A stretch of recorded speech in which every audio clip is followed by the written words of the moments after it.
Di dalam undang-undang advokat, kalau saya tidak keliru pasal 16, itu dinyatakan di sana bahwa seorang advokat itu tidak dapat dituntut secara perdata maupun pidana di dalam pengadilan, ya ini ya, di dalam pengadilan dan dengan itikat baik ketika menjalankan tugas.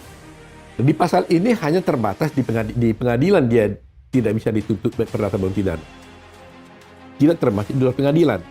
Tapi kemudian ada putusan Mahkamah Konstitusi ya yang memperluas kewenangan itu, di mana di dalam putusan Mahkamah Konstitusi mengatakan bahwa tidak saja di dalam pengadilan dia tidak bisa dituntut baik perdata maupun pidana, tapi juga di luar pengadilan juga dia dilindungi.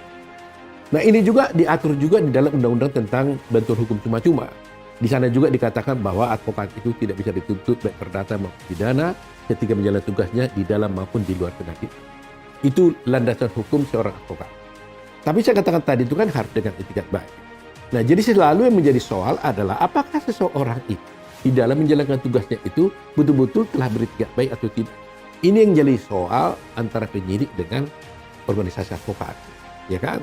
Nah, beritikat baik atau tidak beritikat baik sebenarnya ini bisa diuji oleh Dewan Kehormatan Advokat, ya kan? Kalau dia melanggar kode etik, tentunya dia tidak beritikat baik, ya kan? Tapi kalau Dewan Kehormatan katakan dia tidak melanggar kode etik, patutlah diduga dia itu adalah sebenarnya beritikat baik. Ini yang sering terjadi. Jadi penyidik ini selalu kalau melihat ada advokat membela kliennya, dia tidak bisa membedakan mana yang merupakan hak advokat yang harus dilindungi, mana yang merupakan hak advokat yang sebenarnya dia juga tidak dilindungi. Tapi ukuran yang pasti adalah ketika advokat itu melakukan tugasnya menegakkan hukum dan keadilan itu adalah ketika menjalani tugasnya sebagai advokat, itu dia harus dilindungi. Tapi kalau dia di luar sana tidak menjalankan tugasnya, umpamanya dia ada urusan keluarga dan sebagainya, itu bukan, dia tidak punya hak imunitas di sana. Tapi ketika dia mewakili kepentingan kliennya, ya menjalankan tugasnya sebagai seorang advokat, dia dilindungi di sana. Itu yang harus dipahami.